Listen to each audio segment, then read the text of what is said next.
All right, I think we're ready to kick things off. So welcome again. My name's Aditi. I'm a product manager at Checkbox.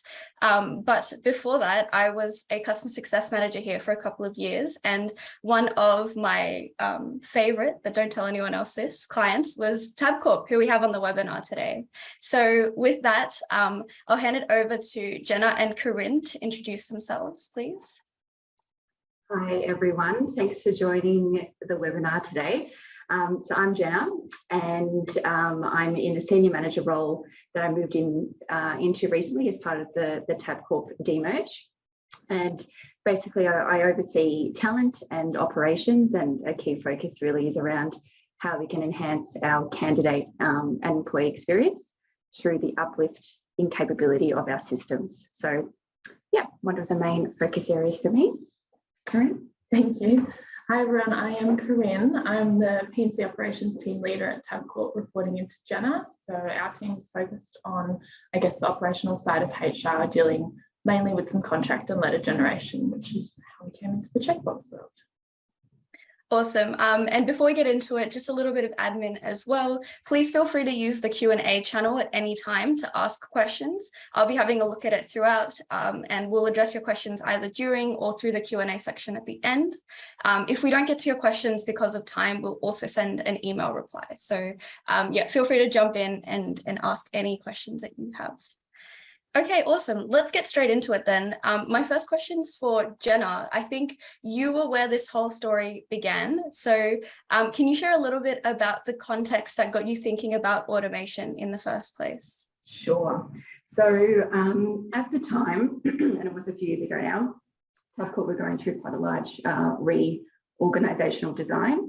And as part of that, the P&C operations team needed to do, I think it was around 700, or to support 700 employee changes.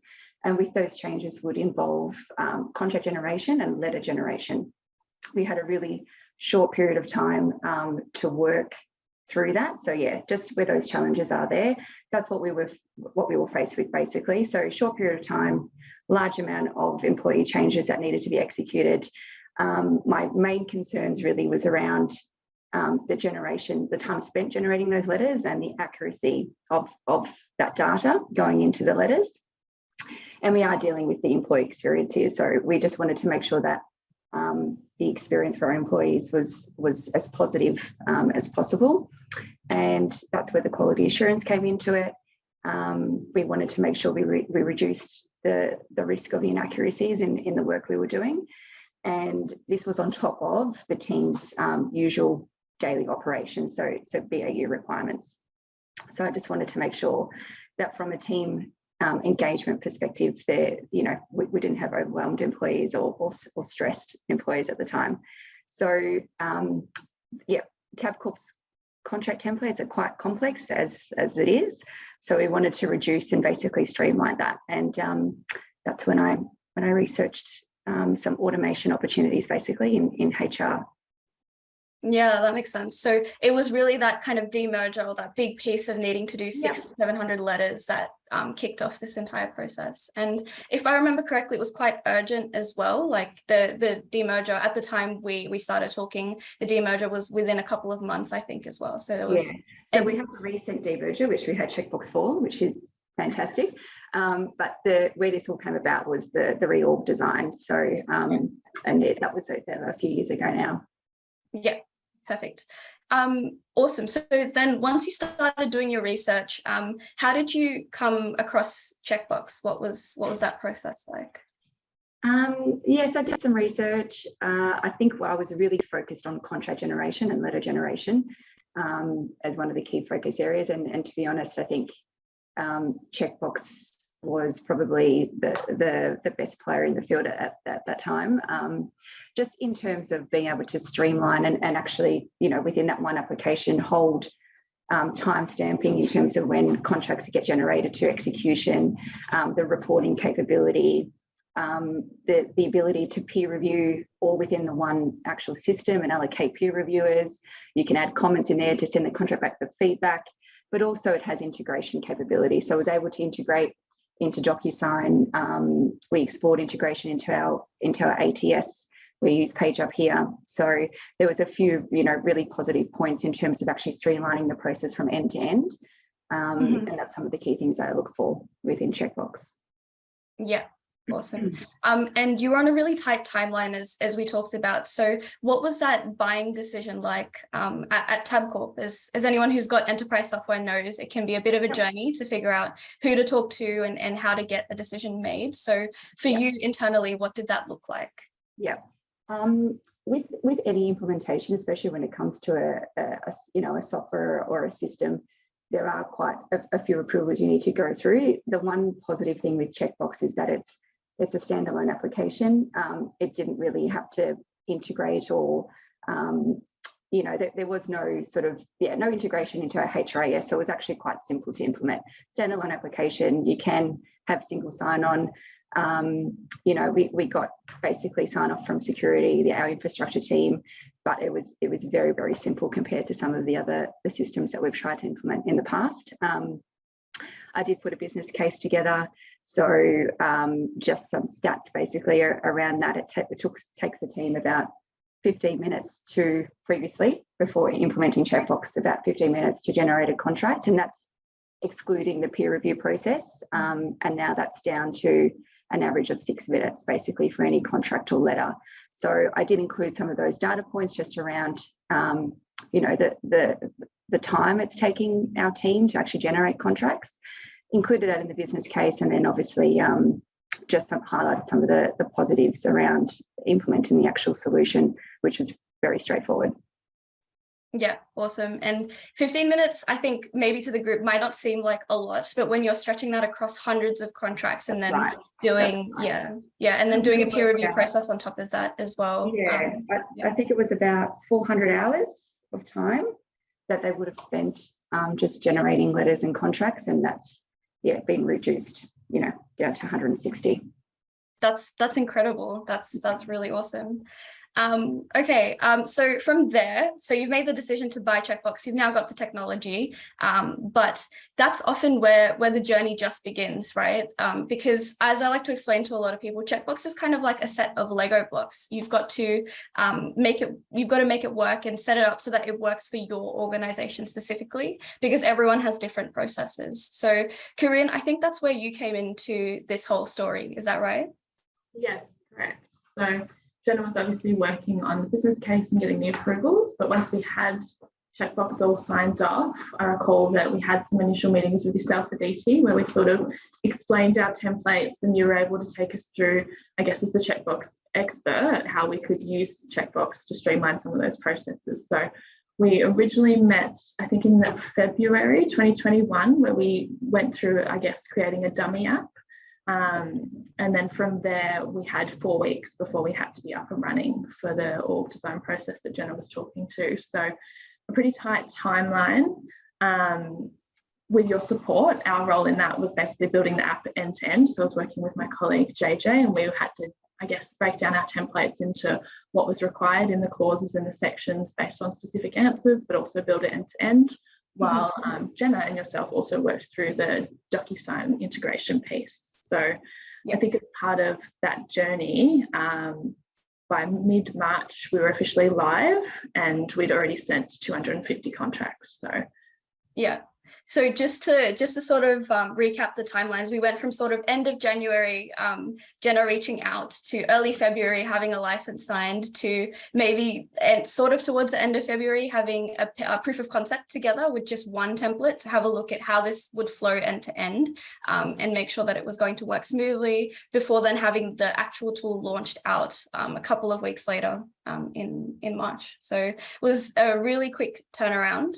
But are we able to get a little bit of insight from your side, Corinne, as to what the process used to look like for anyone who's currently doing manual letter generation? I'm sure this would speak to them a lot, but I might just bring up the template as well.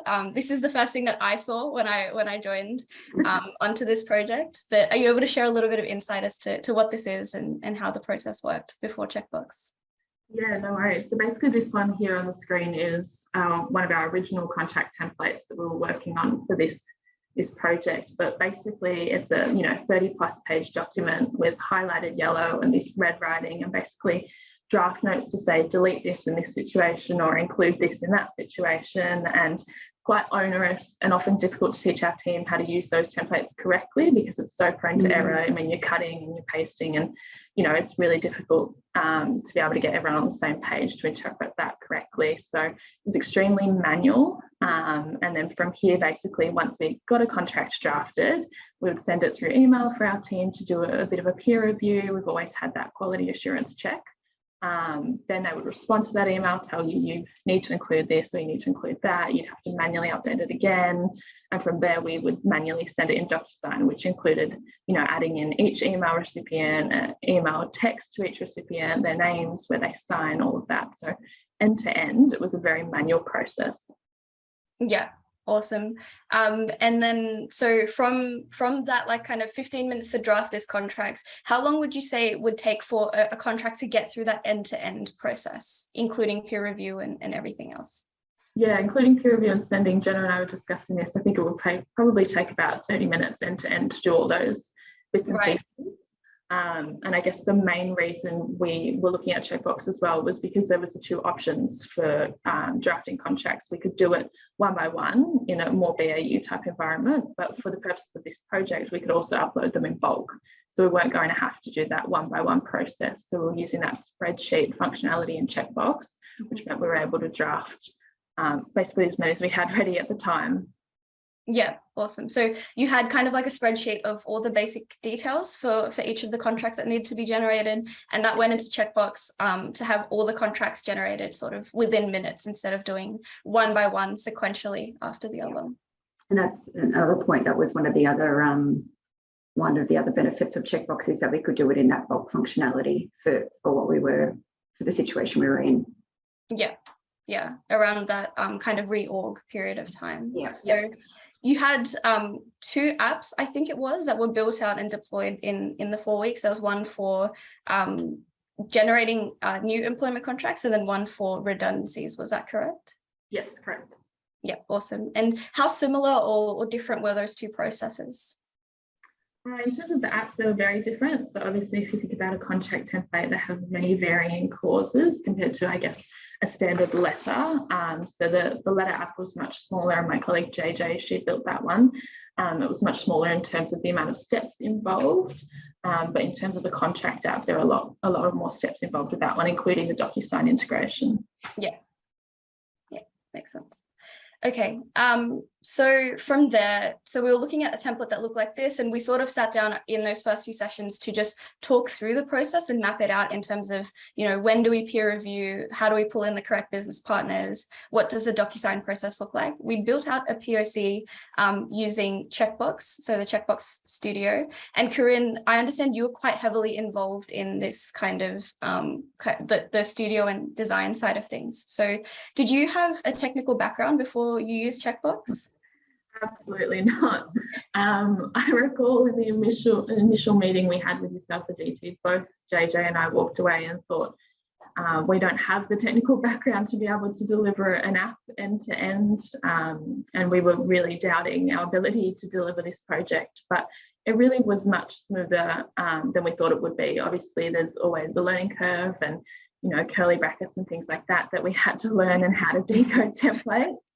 But I mean, the support we received from yourself, Aditi, and Checkbox was fantastic. I mean, we definitely would not have been able to deliver without that support. So that level of support from a customer service perspective really got us across the line. And there were some really great resources on how to build an app. And as I said, we sort of did a dummy app originally to learn just the basics of form blocks and, the calculations and the comp tables. So yeah, thankfully for that process, we were able to deliver that. But we did begin with, I guess, showing you our as-is process, with our current Excel spreadsheet, salary calculator, and that type of thing. And then from there, we're able to translate that into the app that we're sort of looking at now. So that one's the letters app, but you can see all the different types of blocks and templates that are in there. Yeah. So I think that's a really great point you touched on in terms of the support side of things, because from our side as well, it is very much a partnership, especially initially, to get familiar with how to use Checkbox and work on that first process together.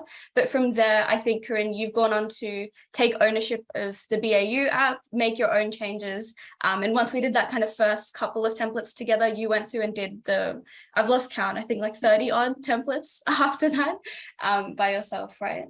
Yes, correct. So we moved on from, I guess, the original project app to building this in. We wanted to use Checkbox for all of our drafting. So we built this in for our 20 plus contract templates, built a BAU contracts app, got the team involved in building that out and using that every day. So making sure that it had the right look and feel for them, since we live and breathe in the app basically. And then from there, we built the letters app. So using, again, 20 plus letter templates, and doing all of our drafting and end-to-end processes within Checkbox. Yeah. And we were able to train the team on that as well. So yeah.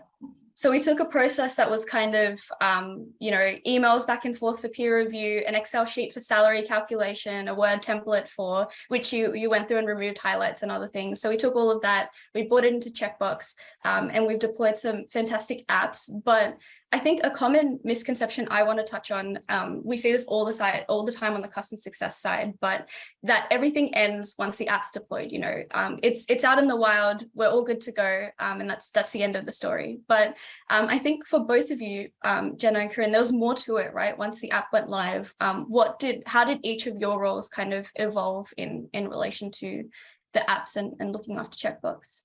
Yeah. I think, Aditi, if you go to that slide with the SLAs on it, or the screenshots of the reporting. Yeah, I'll jump through to that. Yeah. So I guess one of the main features that I use within Checkbox is the reporting or the analytics dashboard. And these are all our business units that you can see at the top of the screenshot. But basically, this just gives you a really good idea of the volumes of contracts and letters that are generated by the team, and gives you a good sense of peak periods basically. So that was really helpful. We do a lot of monthly and quarterly reporting here, and the other thing that we've implemented within the P&C operations team is service level agreements. So we've got an SLA basically of 48 hours around executing a contract, and if we could, we would try to reduce that down to 24, given the importance of speed to market in terms of getting contracts out to candidates these days. So that would be the ideal, but at the moment, with the quality assurance checks involved, it will sit around that 48. So it just gives you a good idea of those contracts that were executed within the SLA period, and then those that were outside of it. And it just, it gives the leader of the team a good indication of performance. Yeah, awesome. And so this would feed directly back into kind of organizational reporting, and you could use this to give feedback as well for potentially new team members or other team members who are doing contracts through the process as to whether they're hitting SLAs or not. Yeah. Awesome. And then on your side, Corinne, I wanted to give a little bit of a look at the after side of the process. So we saw that template initially, like that Word template, and it's now transformed into a bit of a forms experience, right? Where, if you wanted to jump in there. No worries. So basically, normally how we draft now, we don't have to do things in bulk 200s, thankfully, but how we draft now is through the forms. So it's some really basic questions, I guess, that the team can answer without having to interpret that template. So on the left there, based on the template you choose in the letter app, you'll get these types of questions. So, what's the employee's hire date, what's their legal employer, their title and their salary. And then based on your answers to those questions, you'll get the document that's on the right there. So the official letter template, fully formatted, ready to be peer reviewed basically. So you get to preview that after you've answered those questions, make sure everything looks right before it's sent off for that quality assurance check to the peer reviewer. As a peer reviewer, you get to see that document too, so you have a look through everything, make sure the details are correct, and then you come to this page. So we've sort of, I guess, built in a checklist to make sure that some key areas are being reviewed before you confirm that the letter's ready to be sent basically. So you have to tick all of these things before you can proceed to the next page to confirm you've checked these details. And then you have two options as the peer reviewer to send the generated letter to the next stage, or to provide feedback. And if you provide feedback, you can type in some comments that go back to the original drafter to action. And I think one of the main things to Checkbox as well was we were able to keep all of that from an audit perspective. You who drafted the document, who peer reviewed it, what comments were made, just to make sure from that quality assurance perspective, we had that audit trail. Once you go from this page to the next, basically the original draft will receive an email to confirm, it's ready to be sent. You'll go in, upload the PDF, and it will fully integrate with DocuSign. So eliminating that process of having to put in the emails and the body text and all of that, signature fields, that's all handled in the original template in the back end. Yeah. So, and this is of course completely dynamic for each letter type, right? So yeah, all the different letter types have their own questions that need to be asked. Some apply to casuals, and they will have their own set of questions there as well as different salary calculations and things. So that's all contained within this particular tool. Correct. They're all, I guess, what we call conditional fields. So based on some of the answers you put, the type of template or something, that will bring up specific questions that you need to answer for that letter. Yeah. Awesome. And then in terms of change management for you with taking this tool live, Corinne, obviously there's your team, the PNC team, who use the app. Then there's the peer reviewers, the business partners, and the the candidate potentially as well, who gets a letter through DocuSign. What was that change management process like for you in terms of training everyone to use this new platform? Yeah, it was fairly straightforward. I mean, the team were absolutely thrilled with the usability of the app in general compared to our current processes. So much simpler than what we were doing in terms of you don't need to interpret clauses, you just need to answer some basic questions. And from there, we just generated some training documents for the BPs for how to use the app, how to open it, where they had to look, that type of thing. And it's all kept internally within PNC, so no one else has access to Checkbox. From there, it integrates with DocuSign, and we were already using DocuSign, so from the employee perspective, nothing changed there. Yeah, awesome. So it was a pretty seamless experience on the employee side of things with just a DocuSign envelope coming through for signature. I think one stakeholder I forgot to mention as well was the recruiters. So was there any kind of changes or difference for them in this particular process? No difference from them, really. I mean, the main thing we were able to implement for them was notifications. So they receive a notification once the contract's sent. So how we do our contracts at Tabcorp is the manager receives them first and signs, and then the recruiter receives it. So often there was a disconnect between the recruiter knowing when a contract's sort of out of our hands and with the manager and who the right person is to follow up. So we're able to implement that notification to them. So they're able to start chasing that up immediately, and it just reduces the manual process of us having to tell them ourselves. So that was the main change from their perspective. Yeah, awesome. That might have led to a couple of less emails in the PNC inbox, I think, as well, as to where is this at? A little bit more transparency for everyone in the process. Awesome. I think that's pretty much it in terms of the main questions I had. Audience, open, of course, to you to ask any further questions that you have. And actually, one thing that comes to mind is what advice would you have, Jenna and Corinne, for other HR teams who are potentially, about to go on this journey, thinking about going on this journey? Is there any advice that comes to mind in terms of the challenges or things to be aware of? I think, well, at Tabcorp at the moment, we've got actually a business-wide initiative just around making things simpler and introducing automation where we can. So I think HR teams should really put that effort into identifying, along their processes where there is that opportunity for automation. I think there's just so much benefit in reducing that manual work effort where you can. I just think that automation is the way forward. And I know there's a lot of talk around that, especially in the HR space. But if you take the time to actually really review each of your processes, and it's not just within recruitment, but P&C more widely, I think there's lots of solutions out there that can reduce and make processes more seamless and streamlined. Yeah. For me, I would say if you're looking at going down the checkbox journey, try simplify your templates as much as possible and make sure you know your templates.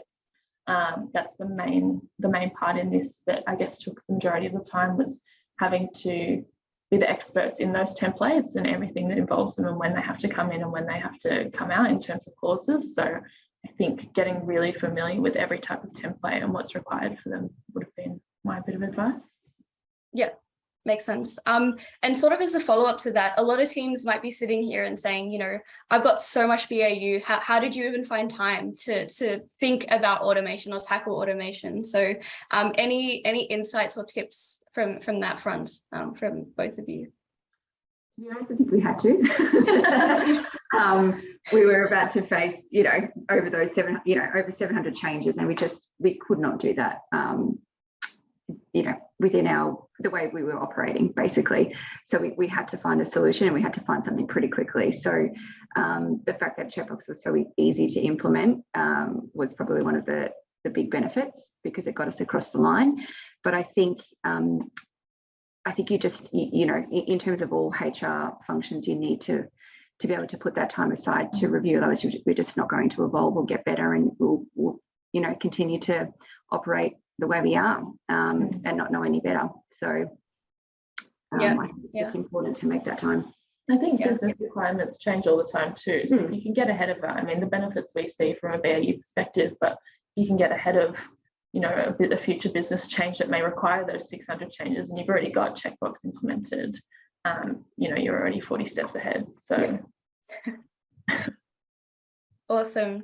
All right, we've got some audience questions coming in, which is awesome. So first one is to both of you. Where does Checkbox fit into your broader HR tech stack, given that many of us, many of the audience already have HRMS systems?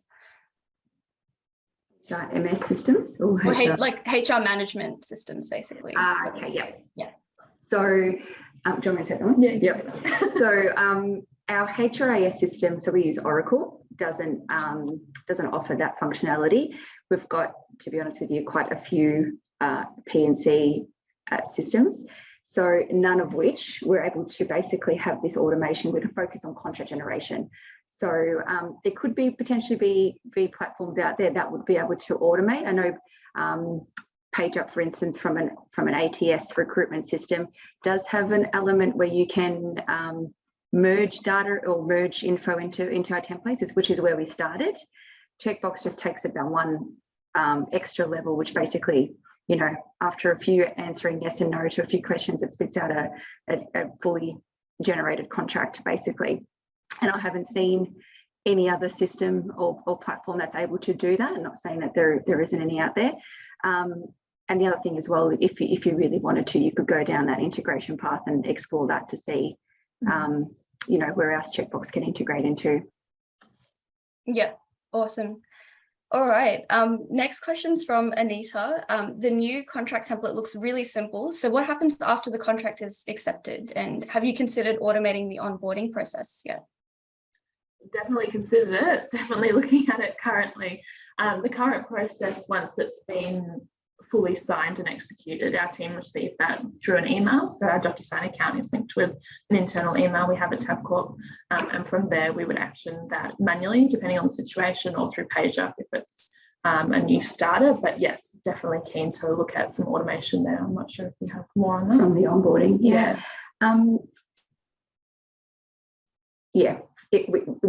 I think again, when we review our HRIS being Oracle and all the integration points that go into their onboarding, would be one of them. We actually do onboarding quite well in terms of the handoff between the candidate accepting through to onboarding. We use Onboarder for that. So I think at the moment it's working well, but with anything, I think it could be better. And it's just about exploring what that looks like. Yeah, that makes sense. It's always what I like to recommend is it's always good to take it piece by piece. So if you can find efficiencies even in one small part of the process, right? A document template, a letter, one workflow. It's good to get started with that and make it work. It's always worth keeping an eye on the bigger picture, but you very much have to find a starting point somewhere. And then you can think about, like, once you've sort of proven that it works, you can then think about expanding into other areas. So either backwards towards the recruitment side or forward towards the onboarding side in terms of the process. Yeah. Okay, awesome. Another question, is there an opportunity to have letter requests raised by the business and capture approvals for these changes in the platform? That's not currently how we use the platform. I'm not sure if you would have some further information on that one. Yeah, so I guess from the checkbox side, like I mentioned, it is very much a set of Lego blocks. So right now, the process for Tabcorp starts with the P&C team. So they fill in all that initial information, but absolutely, you could have someone in the business just as easily fill that out. Who starts the process is very flexible. Could be someone inside the business, outside the business, wherever makes sense for you. And then, you know, perhaps half the information is filled out by the business or the initial request is provided by the business. Then it comes to PNC, who fills out further details like what template is applicable here. So yes, absolutely. That's a really good point, actually, where we've on purpose constrained it just to PNC, just because we're the owners of generating those contracts. But if other organisations have their leaders, you know, owning that and putting that request through, you can absolutely, I think, open it up to the whole business, really. Yeah, absolutely. Okay. What were some of your considerations before implementing HR automation or a new HR technology? Considerations, well, we did look, without looking at systems or how we could do it through automation, we did look at resourcing. So uplifting, you know, the resourcing within the team. We looked at different ways of operating. Can we upskill other parts of P&C just to get us through this part of this volume or this peak period? I think in this situation, though, we knew the pain point was in the complexity of the templates and just the manual work effort that was required. So I think for us, we already sort of had an answer that we couldn't continue to operate in the way we were, just, you know, given how much time was being spent on them. So automation was probably the answer. But yeah, we have thought about, you know, upskilling, cross-skilling, you know, resourcing, all of those things to meet that. But I think there's just, you know, so much benefit in automation. But it's very important that, you know, the process is reviewed first before any automation is implemented. In my view. How many contract templates have we? There's just it's popped up, Aditi. Yeah, go for it. Yeah, how many contracts and letters have gone into Checkbox, and can you manually edit a contract through Checkbox? Yes, many. So originally the 2 letters and the 2 contract templates, and then in our BAU app, 21 contract templates and 22 letter templates. And I think the original launch is just the first step, basically, but from there businesses change. As Jenna mentioned, we went through a demerger, so that, you know, list of contract templates had to come down and our contract clauses had to change. So the apps are constantly changing and they're very fluid. So as things do change, legal requirements, all sorts of things, we do make changes to both those templates, but also how the apps build itself. For example, everyone in HR would likely know that superannuation changed recently, so we had to change our calculators to 10.5% in the back end of Checkbox. So things like that we can constantly move. Yeah, the number of templates, Aditi, they are unlimited, aren't they? Depending on the package that you go with. But from my understanding is that there's no capacity limit within the application.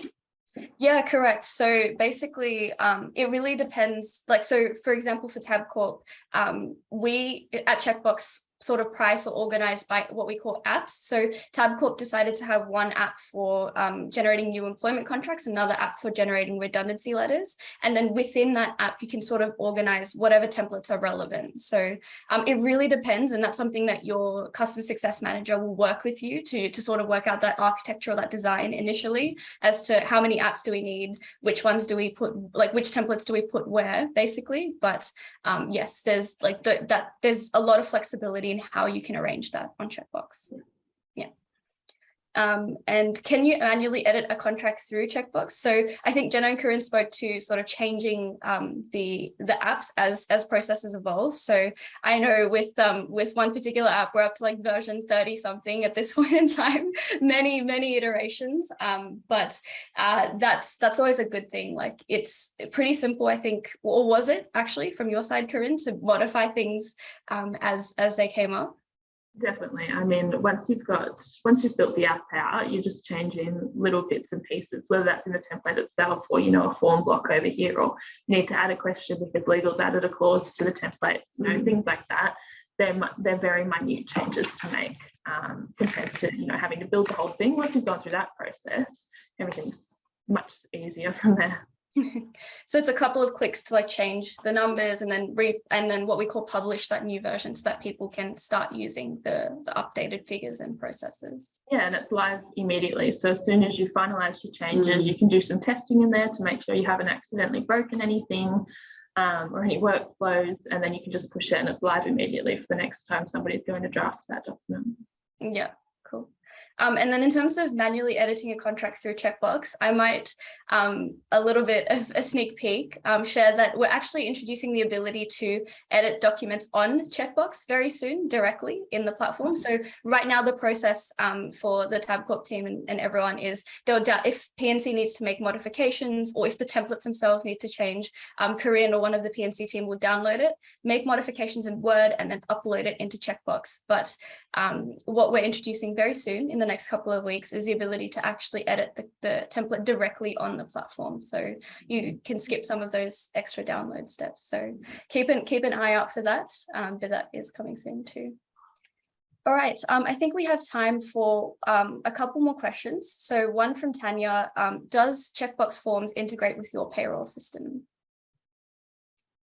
Does Checkbox, I believe Checkbox does integrate into Oracle, but not our version. Not our version? Yeah. No, I think we explored that, but something we'll explore later. Yeah. But there is the capability. Yeah. Yeah. Yeah, I'll so from the capability side of things, basically, Checkbox can integrate with any system that has open APIs, and it's normally like pretty quick and simple to arrange. It just depends on what system you're working with and what your needs are, because integrations can be pulling things from systems, pushing things to other systems. So again, that's something that the customer success team will sort of work with you on initially as well. Awesome. And then the final question was on the same theme as well. How good is Checkbox with integration? So same concept. So we have a couple of out-of-the-box integrations, and that library is always growing with things like Zakia and LawView matter management systems, as well as DocuSign, Adobe Sign, and soon to come Salesforce as well. So there's always sort of new integrations being developed, but on a bespoke basis, yes, any systems that have open APIs we can work with. So yeah. All right. Jenna, Corinne, was there any other comments, if you had sort of one last thing to say to the audience that you wanted to add around your journey, your process?